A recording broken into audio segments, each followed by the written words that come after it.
Hello, James. How you guys doing? James here. I'm going to show you something that's very controversial. Another video. This time is dealing with employment, and it's centered around race. And I'm going to show you a couple videos in America, and I think one I believe is in Canada. And it's really something that really here's someone's testimony.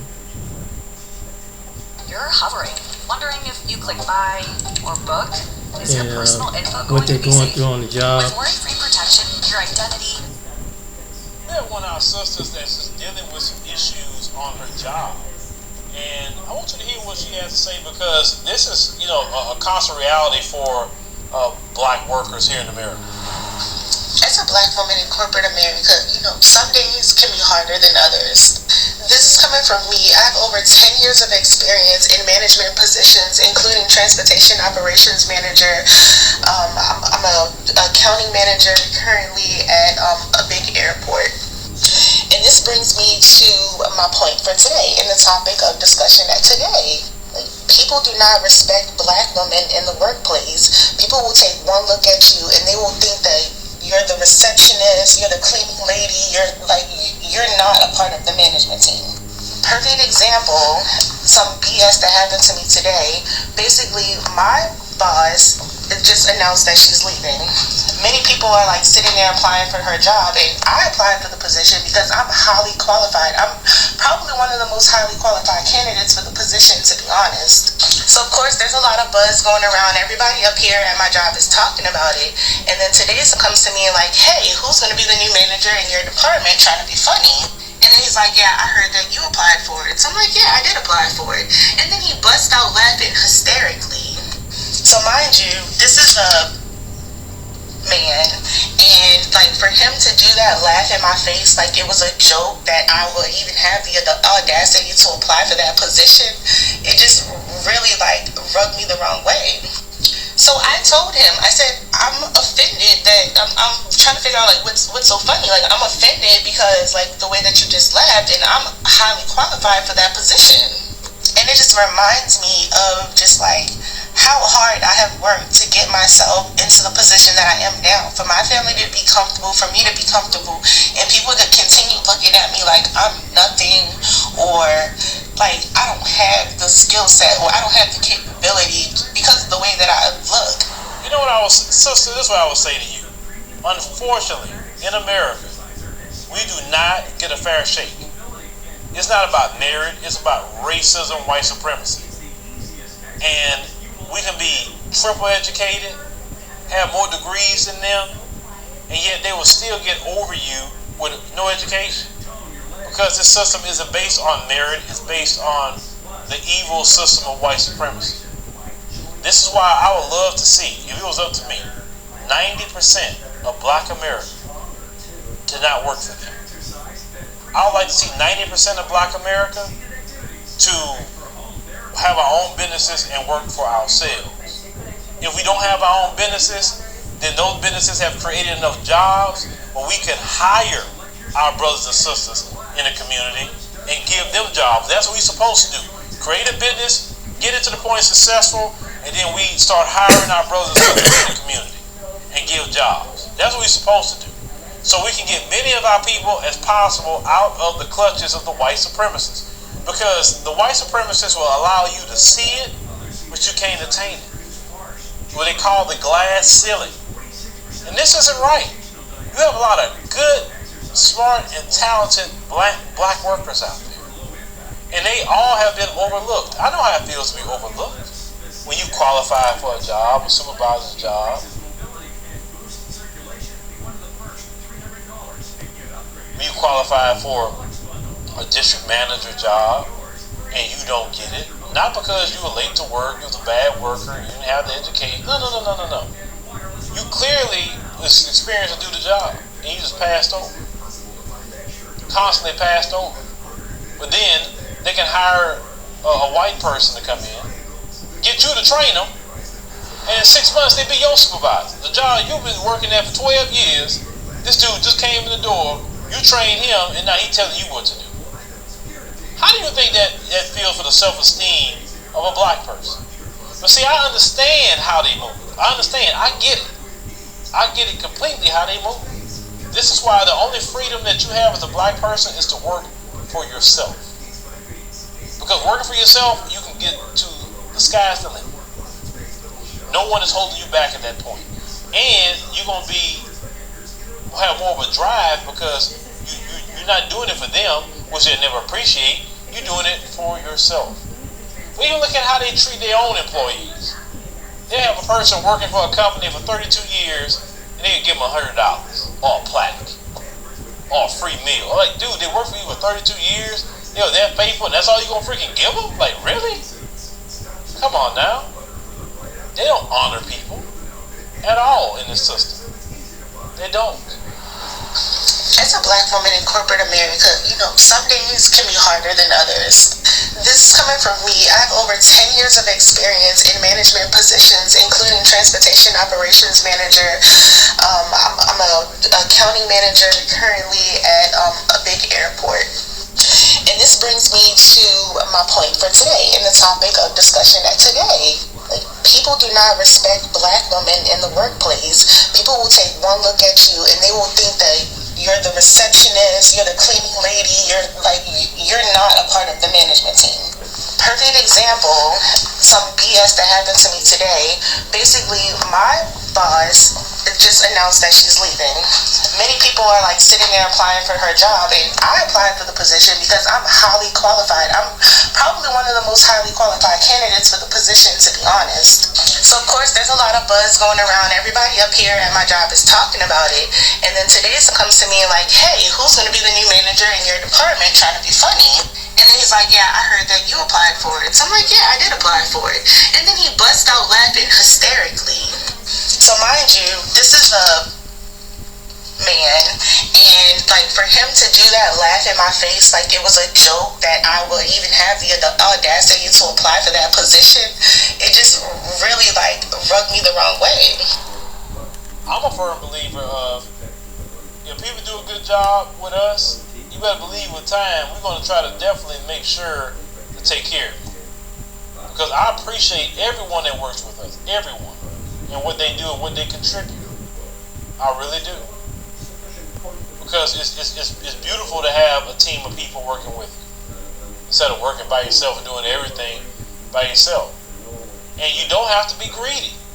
Because, listen, if you give, you're going to get it back.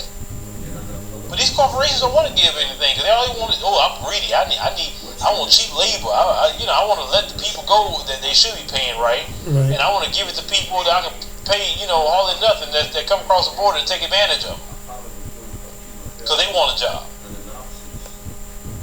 So sister, hold your head high and start your own business. Trust me. You're too smart for them people. You're way too smart. And they should not be having the ability to tap our emotions like that or we hurt like that. No.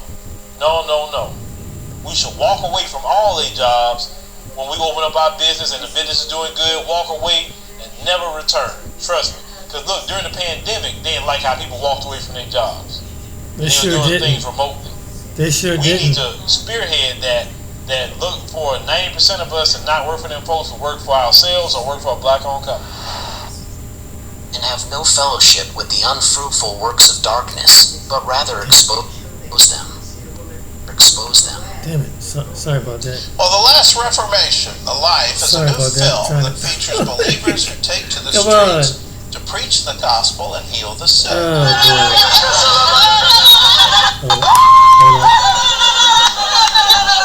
Spoke to him in tongues. what's wrong with this? But when I did, Sorry about that. On tablet. But yeah, that's the best thing to do. Is just basically work for yourself if you can.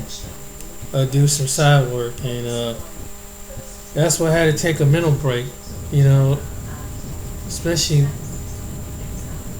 it was a situation when I had to deal with something like that, and even though I like to go back and work, and which I have tried to apply, but I was like, man, I see how racism really affects you emotionally. spiritually. And it's really sad. It's really sad, but it's just the only ways to basically get away from them and find a way to make money. Avoid at all costs, and Phil's right. Just if you can have enough talent, black people have enough talent to build their own and start their own and flourish. You don't need to have to put up with that crazy mess. But anyway, I was going to show you this one video. It's out of Canada, and I'm honored to be featured in Construction Dive on racism in the construction industry.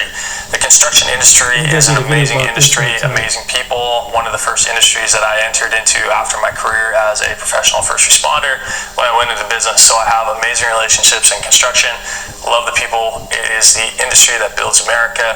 Our roads, our bridges, our houses, you name it, construction does it. And just a wonderful group of people. In this article, we talked about racism, and we talked about the elephant in the room that people are afraid to address. It's a hot topic item, and it's one of those items that if you are a leader, you have to address today, because no longer can you stay silent and let these things just happen. So one of the things I talked about with the reporter who created this amazing series of different people that he interviewed, we talked for about 2 hours, and I shared with one, what's the deal on racism? Why are we seeing so much today? It always existed, okay? It was just covered up. It wasn't something brought to the forefront. Understand with media, understand with news how it works, that there are certain points, talking points they call them, certain buzzwords that are the thing of the time. If you wonder why this year is a year of racism and systemic racism talk, it's a talking point for 2020, okay? It's been around for years in America. We had Abraham Lincoln, then we still had kids with the busing segregation, and we've had different things in corporate settings where people are excluded from jobs. They're not paid high enough, they're rejected because they have a misdemeanor or a felony or different things like that when they were born into an environment that was very challenging in the first place, where perhaps they had post-traumatic stress years and years ago as a result of having to have a gun on themselves at 14, 15 years old. These are the things that I saw as a paramedic in urban environments. I saw the challenges that our current public policy and lack thereof creates for these people, and then lands them into jail or lands them into different situations. So racism is a challenging thing because it's always been there. It's always been there. It's been in the shadow. It's been at the forefront, and it's been covered up in a lot of ways because we're a country that is this melting pot, and this melting pot is the land of rhetoric. It's the land that the American dream, anybody can have it. You can work hard, you can achieve, you can do all these different things. We are the kings of rhetoric in the world, and unfortunately when rhetoric gets smashed, then you have reality. So reality is the world that I live in. Rhetoric is the world that a lot of people choose to live in because it paints the rosier picture. The reality is the world of leadership. It's the place where we come to drive change. So these issues have been going on. They've been going on for quite some time. And now there's a story about it, talking about it publicly, openly, and bringing good people together for different perspectives on how to address this elephant in the room to have safe cultures. So let's talk about why you should not tolerate racism in the construction industry or any industry for that matter. One, there should be a zero tolerance policy. You just don't tolerate it. If somebody is being racist, they're being disrespectful, or this is viewed as a legitimate hate crime, there needs to be zero tolerance. So now let's talk about why racism is a bad deal for your business and what you need to do. One, racism, zero tolerance today. Just do not tolerate it. If you have employees who are racist, who are having issues, you can talk to them, you can counsel them. If it's not at that level where it's already perceived as a hate crime, it's directed towards somebody, you can talk with them and try to coach them through thinking about why they believe what they believe, why they're being being that way to somebody? And is this really the highest version of themselves? Is this really who you want to be? And making it clear that if you continue this way, I have to fire you. There's no other choice. This is not a culture that we condone racism. It's not even an option for us to go there. So think about some of the words that you just said to somebody. Think about some of the things, whatever.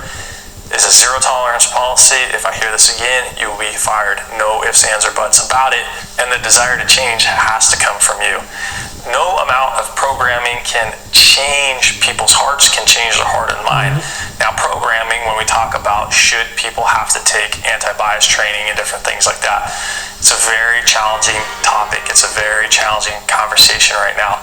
One is, yes, people should be required to take personal and professional development training. When we're talking about racism, we're talking more about changing the person than we are talking about changing the profession. People who are racist for numerous reasons. They are racist because we live in a society that promotes the white male race more than other races out there. We are also living in a society where, let's just be pragmatic about this for a second, depending on the research and statistics, 60 to 70% of Americans are white. So then you have a large percentage. Now contrast that in your mind for a second, be open with me, to think about Asia. If you are in a country like Vietnam, most of the people are Vietnamese. So when you're walking around Vietnam, you see more people who are Vietnamese. Well, is there racism? Is there this and that going on? It's about perspective. So understand that America is a white country by default, by the people who came here, who had children here, who procreated, who had the next generation here, and all of that. And through immigration, we've had more and more people coming in to America, creating this melting pot. Now, what that means is this. Inherently, people will have different perceptions. They will favor, perhaps, somebody who looks more like them than the other person. We know this in sales. People buy from people they know, like, and trust, and who also resemble some of the same values, behaviors, and attributes as themselves. It's human psychology, Psychology 101. So that makes it challenging when you say, let's put these programs in place, let's tell everybody that they're being racist, and let's change the world all of a sudden tomorrow.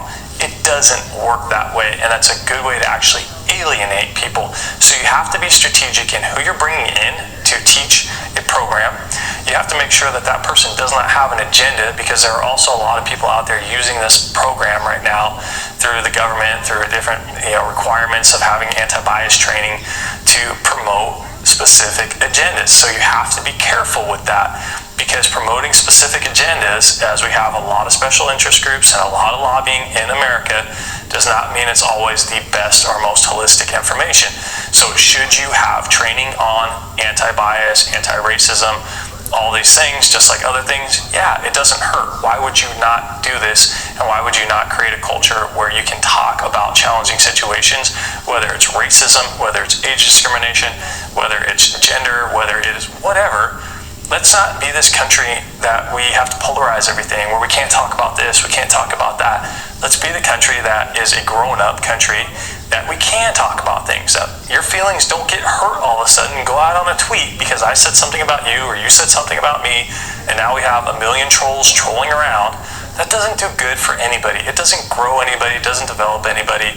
It's just the way we're living in right now in our tech world, where everything is so polarized. In a click of a button, you can make a lot of drama that just does not need to be there. So, should you do training? Yes, do training. Consider this a key piece of your cultural awareness, your cultural sensitivity training, your best practices, your best workplace training.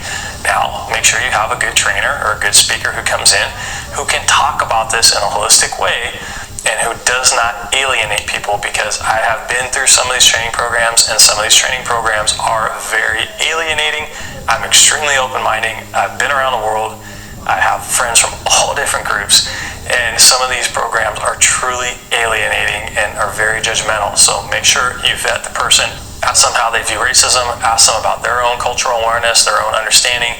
what experiences they've had outside of America in different cultures and different countries, because that's very important. We're living in a multicultural, multi-generational workforce right now where we have people from all over the world that are working with us, from all different genders, all different ages, all different backgrounds. We truly have now more people of different backgrounds together.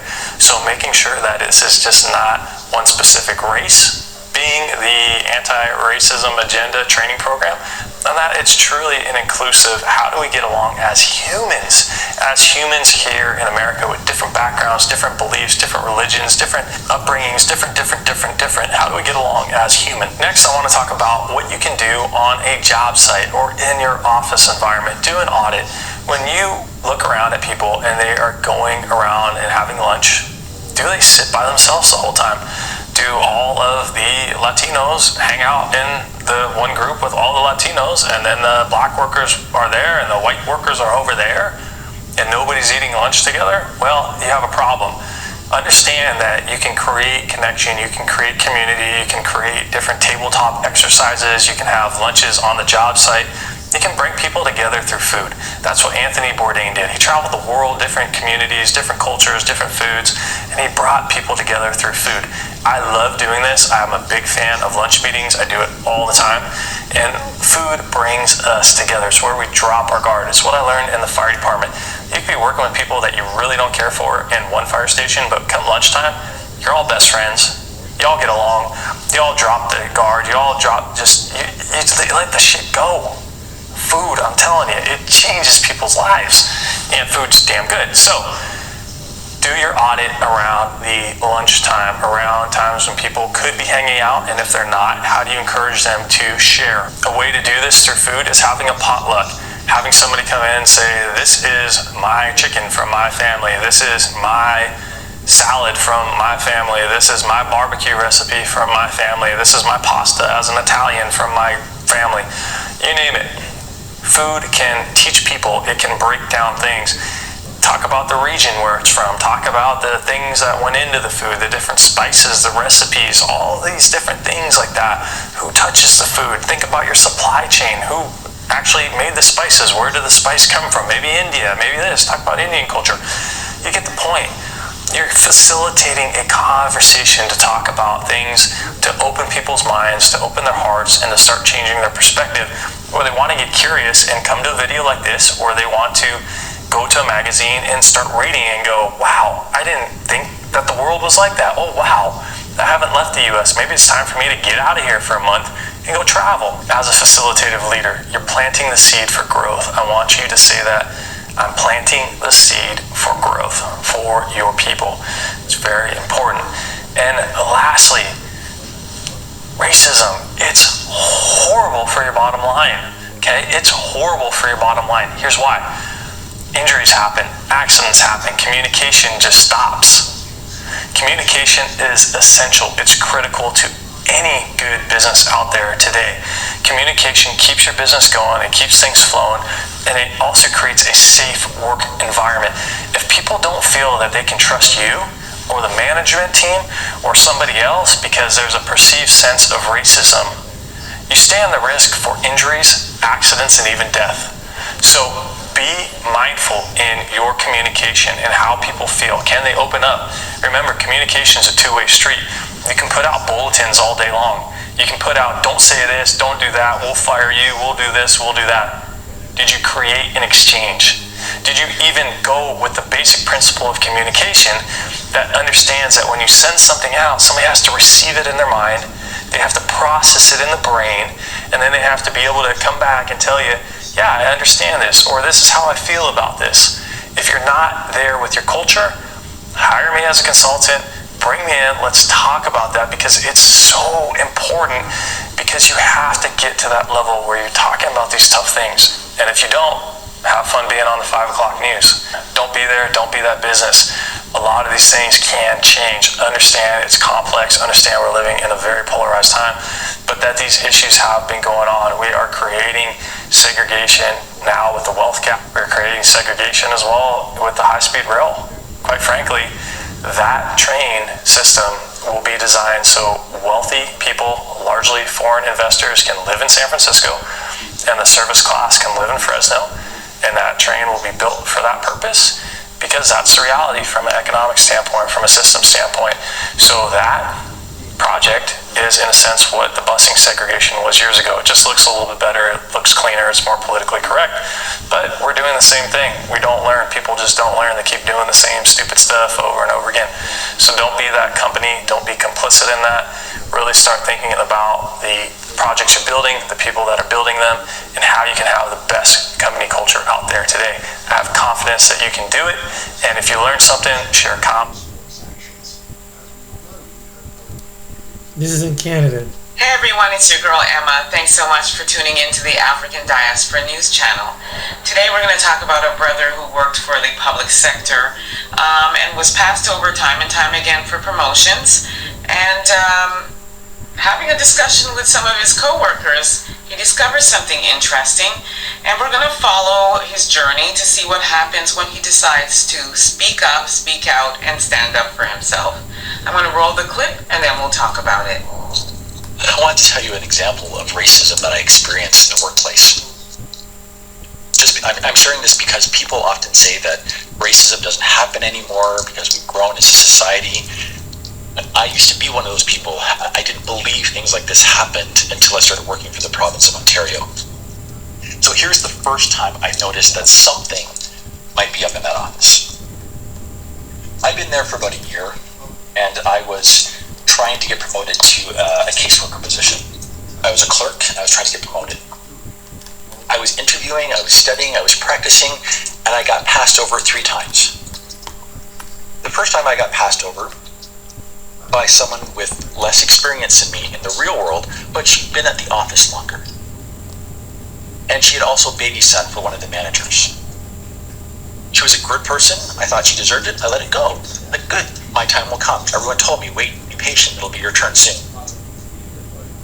The next time I got passed over for promotion, I forgot to mention, the person that got the job wasn't interviewing for the job. I had interviewed 3 times, she had not interviewed once, and she still got it over me.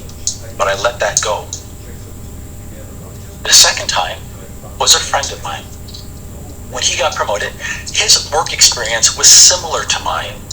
He had less seniority than me, but his work experience was similar. He had been interviewing, and his brother was a caseworker. He got the position. The third time was a white woman with less real-world experience than me, way less seniority, had not interviewed, but her mother worked in that building. So at this point, I started talking with my colleagues, saying, why do I keep getting passed over for promotion? And I was sitting with 3 of my there was 3 of us, me and 2 other coworkers. We were all sitting thinking, why do we keep getting passed over for promotion? All of them had expressed interest. All of them had been there longer than me. And all of them kept getting passed over for promotion. And then, after about 20 minutes of talking, I looked at all 3 of us, and my face, I just went numb. Like, are you kidding me? All 3 of us are black. I went to leadership with that and said, it looks bad. They refused to meet with me for about a month and a half. And then when they finally met with me, they said, congratulations, we've made all 3 of you caseworkers. Isn't the problem solved? And I said, no. You've just made it way worse than you ever possibly could, because you've shown that you had the power to do it all along, and you chose not to, and that's a problem. I was fired by the whole government for speaking out about anti-black racism. The first thing that anyone says whenever I tell them what happened is, get a lawyer. And I need to tell you, please stop saying that. It's not helpful. Getting a lawyer is the next step in systematic oppression. Systematic oppression is a game. There are rules, and there are strategies. The employer has a strategy for when I get a lawyer. They do not have a strategy for what I'm doing now. The reality is, if I get a lawyer, the story will disappear. And then the same thing is going to happen to another black person. I work for the province of Ontario. I'm supposed to be protected by OPSU. It's a powerful union. I'm asking for people or raise their voice. And honestly, that's all I need from you. I need you, the person that's watching this video, to do one real thing in the real world, just one thing. And that's just share my story. The more people that see this, the more shame gets put on the employer. Because unfortunately, the optics suggest certain people don't really care about black people. But what they do care about is public scrutiny. Please forward this to anyone you know who is black and working for the province of Ontario. Please, it's not safe there. I wish someone had told me. I thought it would be safe to speak up. It wasn't. So just to report you, miss, that I did put the house up for sale last night. This place has been my home for the last 15 years. It's fully paid for, but I can't afford it anymore. Because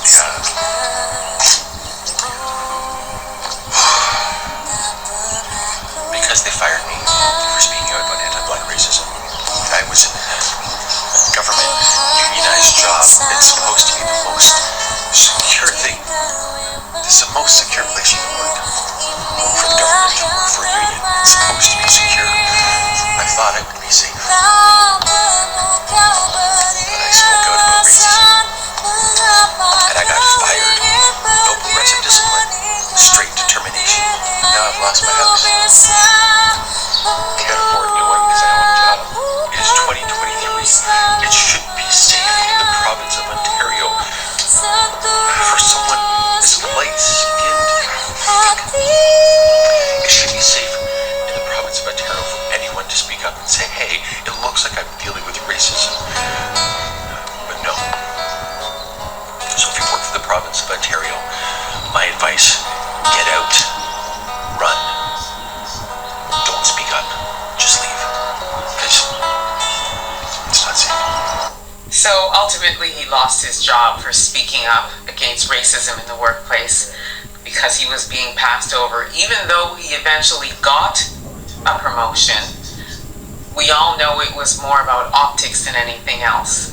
Had he not said anything, he probably wouldn't have gotten the job. And then ultimately he lost his job. And this is what happens sometimes when you do decide to speak up, which is why there are a lot of black people that will stay quiet because it's more important to them to get food on the table than to lose their job for speaking up.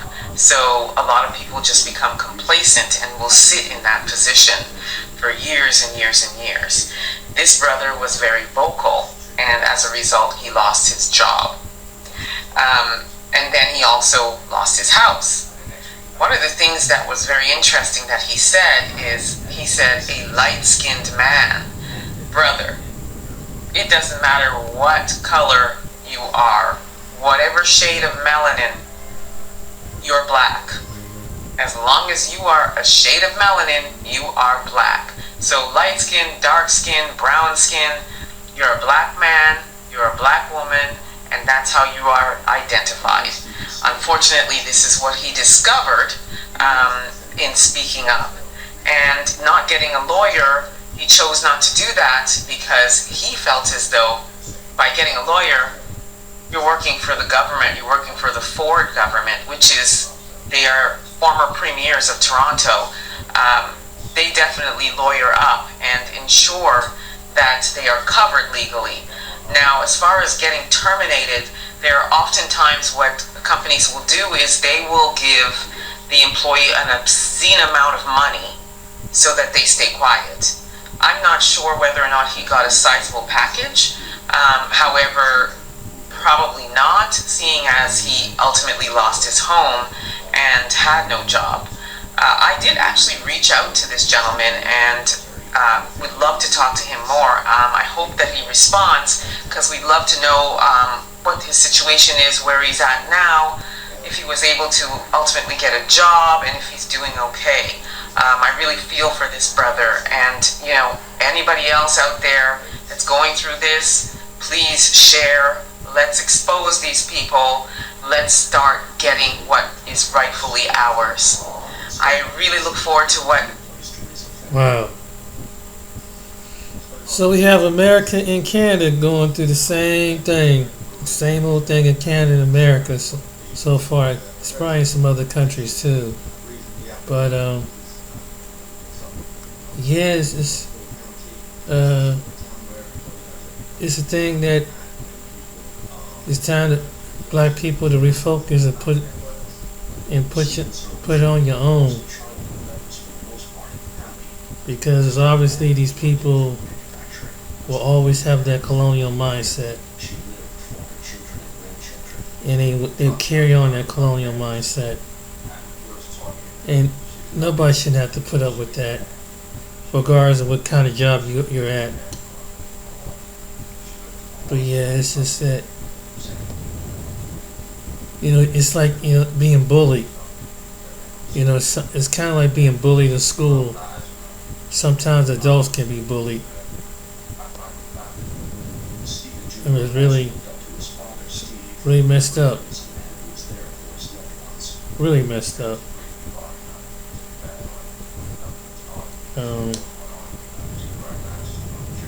Well, these days, I hope God make this all right, because it doesn't make any sense.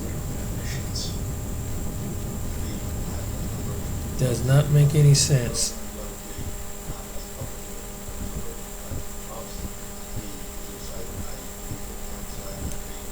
It's just people can't even be free. But yes, wow, Toronto have a lot of racial issues up there. You would never know that, unless you're black. Good thing that this opened up in Canada to see what's going on in different parts of the world, where it's basically by the color of your skin. Just like America, they have the same issue, but they keep it hush hush. They don't want the publicity. They don't want to be frowned upon, shunned upon. But it's obviously that's what it is. You can't hide it no more. You can't deny it and hide it and pretend like it's not there. And I think that's really frustrating. Some black people, it's like you see it, but you dealing with a society that subconsciously is racist. And I think that the worst kind of racism is the subconscious racist, because he act like he's in denial that he's racist, but he or she's racist, but they're racist, and they know that they're being racist, but they want witchcraft your mind, think that you're something going on with you, and that's not the case. But yeah, it's just, yeah. So Canada got this. Canada, like America, got the same issues up there, hitting racism. Like, come on, Canada, get it together. Like America, it's gonna cost you, one way or the other. It's just sad that people got to be like that.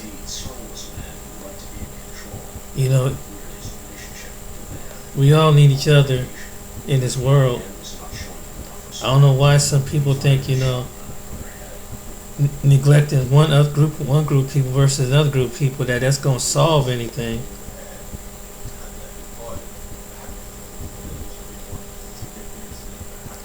All it does is hurt. Like the guy said, all it does is going to hurt your business. That's true. And you won't be blessed. God's not going to bless a racist place. Especially when He made the human race.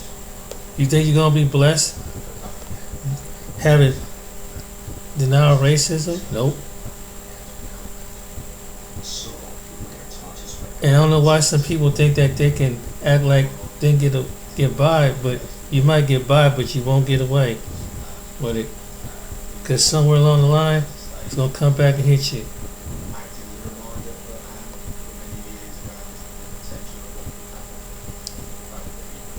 Watch, here's another story about workers. When I got out of high school, I started working a lot of union work.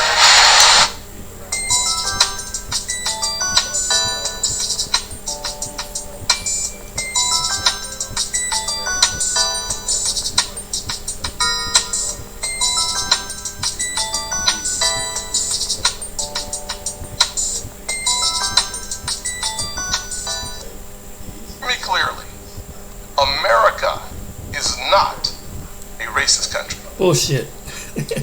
Ladies and gentlemen, you know, with all the talk of reparations, even things that we go through on these jobs is cause for reparations. We know we go through all of the workplace discrimination, workplace racism. We're dealing with the aggressive behavior towards us, the microaggressions, the blatant racism, and the nooses being hung and things being written, you know, the racial slurs on bathroom walls, which I think is the most childish thing ever. But whoever said a racist was mature. So anyway, 49% of the melanated workers out here said they would consider leaving their jobs. And it's all because of everything that you have to constantly go through. And the thing is, the reason why they display attitude and everything towards you or try to find fault in you is because they really truly don't want you there. And not to mention, if they got a family or friend that's in need of a job, the first thing they want to do is push the black man or woman out of their job so that they can give that to their friends and family members, because they love the hell out of nepotism. We all know this. So let's get into this one. So, you know, a lot of our people, you know, it's not unusual for them not to feel content on these jobs. And they'll start seeking other work just to try to get some peace of mind. But unfortunately, that's like a needle in a haystack when it comes down to working in America. So they did a survey and found that 49% of the melanated workforce were not satisfied with their work environment. Who can blame them? Who can blame them? Look, when I was out there working, y'all, even some of the immigrants, because I worked around some immigrants, but they were not necessarily the ones that came from south of the border.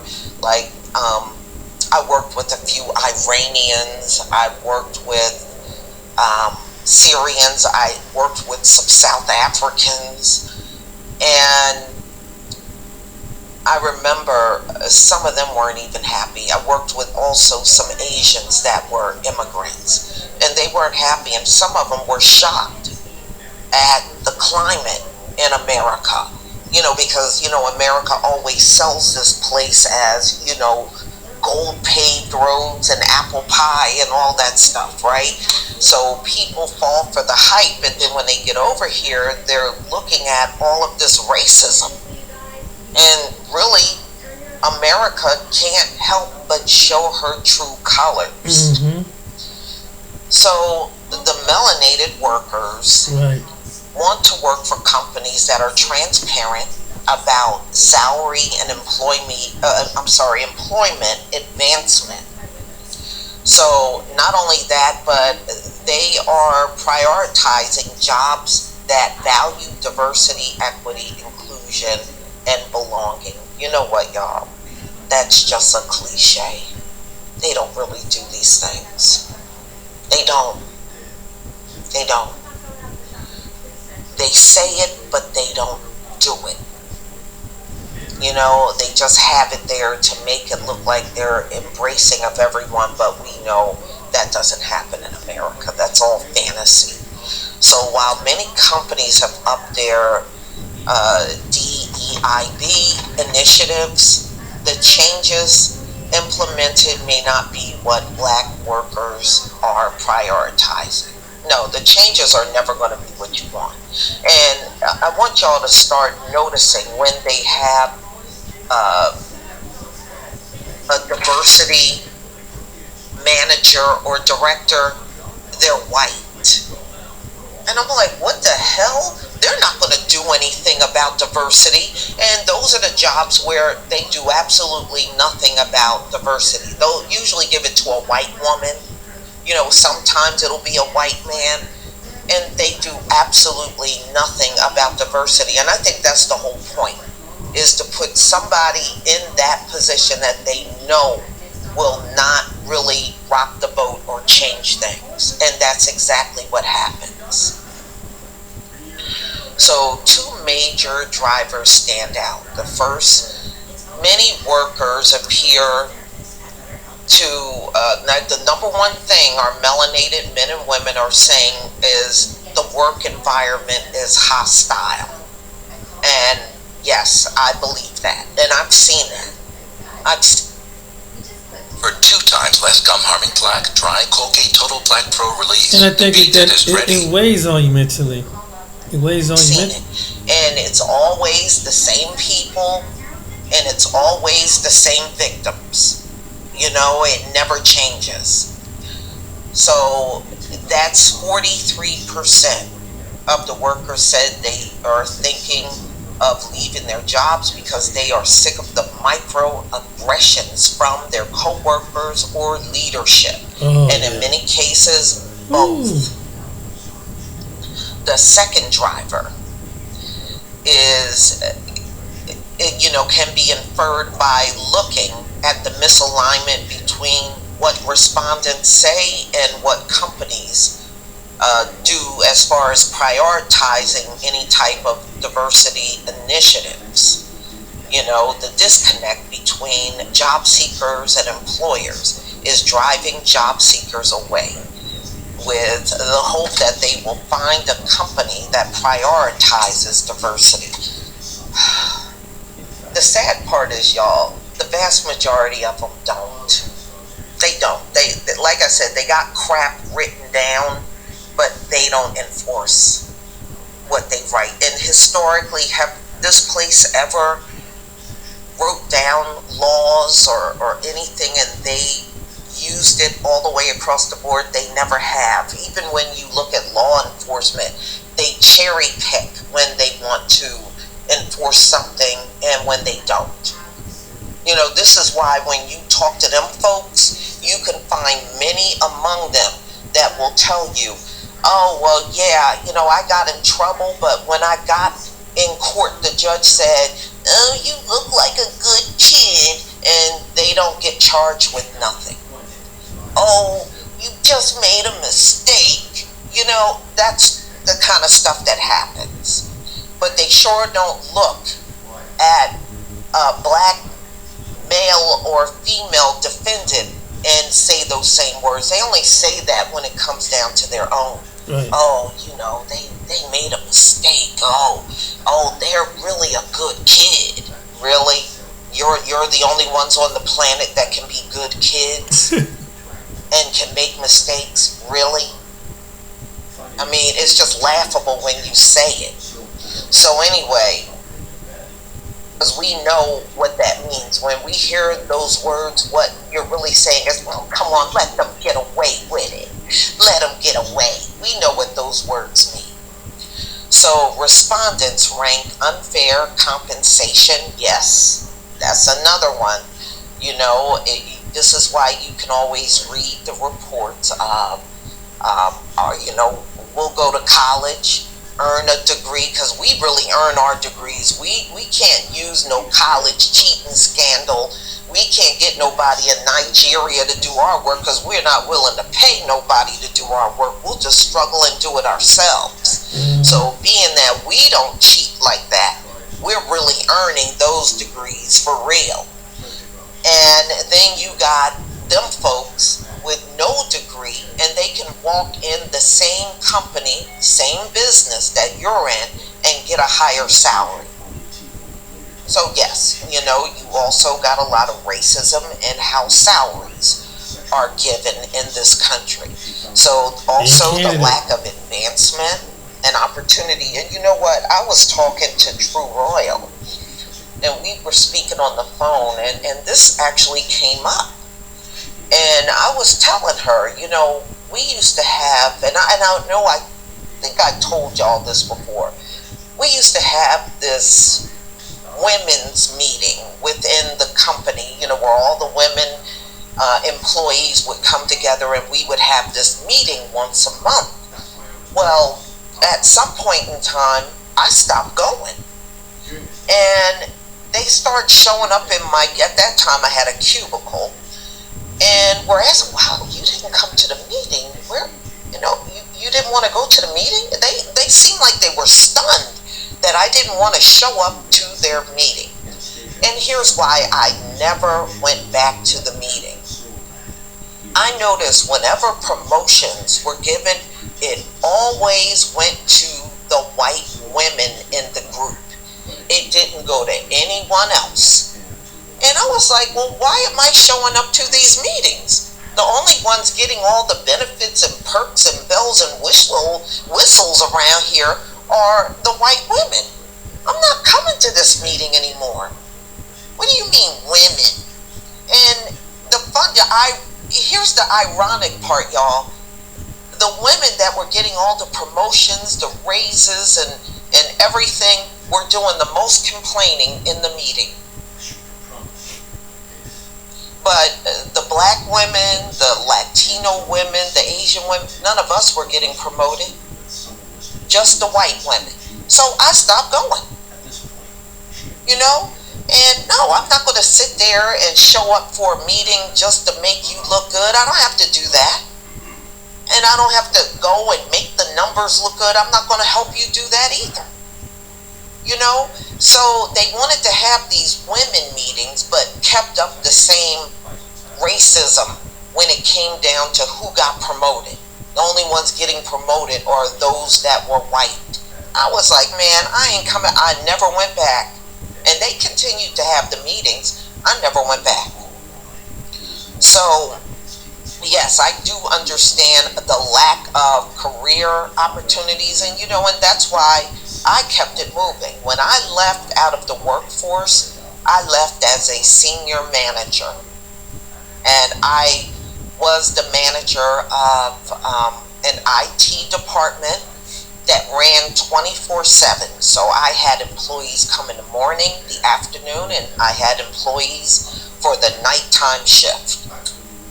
And that's how I left the workforce. So anyway, so a lack of support from management, yes, and we hear this even to this day, especially when there is an employee being racially harassed on the job. They go to management to report it. The management, because they look like the perpetrator, won't do anything. They'll just listen to you, but they won't do nothing. And nor will they help you. They will never, ever help you in these situations. And that's why they continue to go on. But one thing that has changed, many of our people are now turning around and suing. And you're recording these people, and you're documenting all of the incidents that's occurring, and this is causing a lot of lawsuits, and these people are forced to give up millions of dollars, and we are seeing that a hell of a lot more, even than when I was in the workforce. You're seeing it's more common to see that now, and that's a good thing. So, of course, most often cited by melanated workers across the board is, the salary and the lack of advancement, and they also feel there's a lack of communication from management, because the employees that look like the manager has a tendency of communicating with them a lot better, and then when they come around the melanated people, they communicate a whole different way. Yeah, I've seen that too. So, for the melanated workers who are considering or actively looking for a new job, the following three elements were priority. This is what they found when they did the survey. 78% are seeking pay transparency. They don't want to find out they're doing the same job and they're getting less pay because of skin color, which we know happens on the regular in America. 63% want their personal and company values to align with the diversity that they claim they believe in. 60% would like a diversity leadership team, and unfortunately, y'all, they'll probably just put a team of white people together as their diversity team, just like they put a diversity director, a white woman or a white man. That's not diversity right there. When you see that, you should know automatically that company is not interested in diversity. Okay, so fair pay is the most crucial to a workplace satisfaction and well-being. This is, for workers. And for the subsections of workers who suffer from an unfair pay gap, whether it's due to gender, race, or both, pay transparency can often feel like the only way to ensure a prospective employer is practicing fair pay practices, which they don't do in America. They absolutely don't do this. They don't care about fair pay. In fact, if they could get away with paying us nothing, they would be right on it. Okay, they would be right on it. That's why they love the hell out of these folks that cross the border and come in here. See, they complain about them in one instance, but they love them being here because they can pay them pennies on the dollar. And some of these workers don't even realize they get paid almost like an inmate in prison. So, sure enough, a survey conducted by Harvard Business Review found that pay transparency rapidly spread into public U.S. academic institutions has dramatically reduced the gender pay gap, even eliminated it in some states, and generally caused the academic institution to more consistency and equitably link pay to observable measures of academic productivity. But fair pay alone is not enough. In fact, it is the bare minimum, and many states have or will soon pass legislation making pay transparency standard practice. So it will eliminate a man doing the same job and he's getting paid more than a woman doing the same job, and it will also eliminate that's if the laws are enforced. Y'all don't always believe that you're going to have somebody sitting at the top that's going to enforce things. And it should eliminate, black men and women getting less pay than their white counterpart that's doing the same job. But like I said, you're going to always have those people that will be hell-bent on not following the rules and trying to keep the status quo in place. So you got to really watch for those things, because they will do that. They still do this in housing, and they have all kinds of housing laws on the books. And you still got many out here that will still sit and do all kinds of housing discrimination to this very day. They still do it in lending. So even when they put these laws on the books, it's up to us to make sure the laws are enforced when it comes down to pay, to make sure these companies are following suit in doing this, because they're not going to do it. I just found that America just put things on the books just to make themselves look good, but at the end of the day, they don't care whether they really enforce half of this stuff, because they don't. So there were some respondents that do believe that diversity initiatives were, things that was working out for them. But y'all, it was a very, very low percentage that believed that. It was not very many melanated workers that believed that. It was probably the Candace Owens of our group out there that believed the diversity was working. So much for that. That those numbers came out really low, 3-4%. Yeah, that's almost virtually nobody.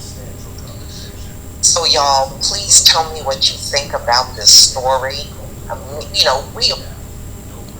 Yeah, I've been on jobs like that. I guess one of my last jobs was like that, and it was a real easy job. It was just real lighthearted. But it's just that it's like you can't, once you get comfortable in the routine, and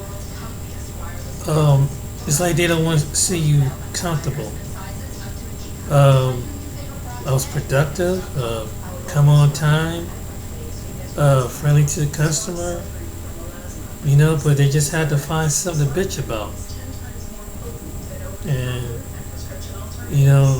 then when you see they don't do that to someone who was younger than you, who was white, it kind of raised questions.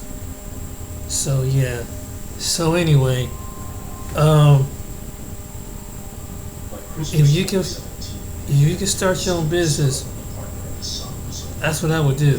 Whatever your talent is, be your own consultant, whatever your trade is, and heal up.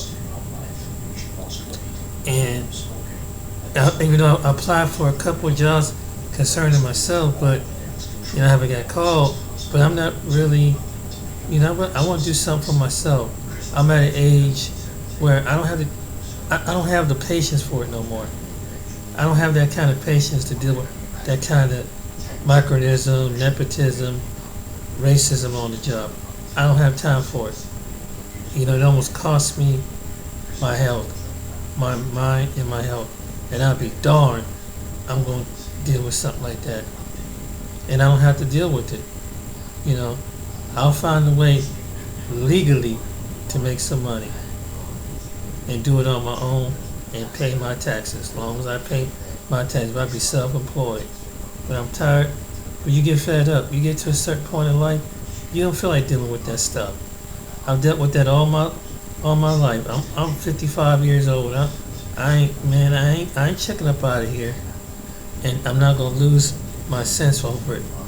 They can have this darn, they can have this darn thing. And I seen a couple stories where a man went through so much workplace prejudice. It was in California. 3 black men. One of them fighting a lawsuit. One of them lost his mind. One of them went into depression. He was getting harassed that bad by white and Latino workers. So, I think I had a Frito-Lay company out there. Man, don't ever let something get you that point. The heck with this. I know some people got families and shit, but no. Not if it got to cost you your peace and your health. So, I take to a black woman, use what your God-gifted talent. Do like what Phil and many other people done. If it might be slow, work that little job, and then do a side gig. That's the motivate you to want to do something and make a passive income when you hear stories like that. So you ain't got to deal with it, and then make enough that you can get off that job and tell them to kiss your butt. And let them have the all-white corporations and let them do each other like that. Why do you have to be subjugated to their micromanage, all that? Who wants to deal with that? And I tell you, since I've been out of work, I had the most peaceful mind, and I ain't got to deal with it if I don't want to. That's one thing I said. Hell, another 6-7 years, officially I will be barely out of retirement age anyway. And if I do go back, I'm working for myself. I'm gonna find a way to do my own thing. I ain't gonna put my hands into some racist person. And I'm not gonna deal with them. Maybe business wise, as long as I'm making the money. But I ain't gotta deal with you. I ain't gotta work up under you. And you're not gonna be my colonizer. You're not gonna be. We're not starting that. That's how I feel. And anybody with that mindset, I ain't gotta deal around with them. I'm a free black man. And that's what I'm gonna be. Alright then, ladies and gentlemen, I hope you enjoyed this video. Share, like, and subscribe. If you're going through this, something like this, if you feel like you gotta leave, you do what you gotta do for your, because your health, it's only one you. People always tell me this, there's only one you. So do it for your mind, do it for your health. You ain't got to deal with that. And I hope that the man that lost his job in Canada, he get some things going, but like these other people. In Canada and America, just the same, like other Western countries.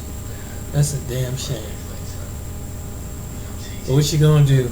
God don't like ugly. And you know what? And I look at it this way: when people do something like that, they're not gonna have good luck.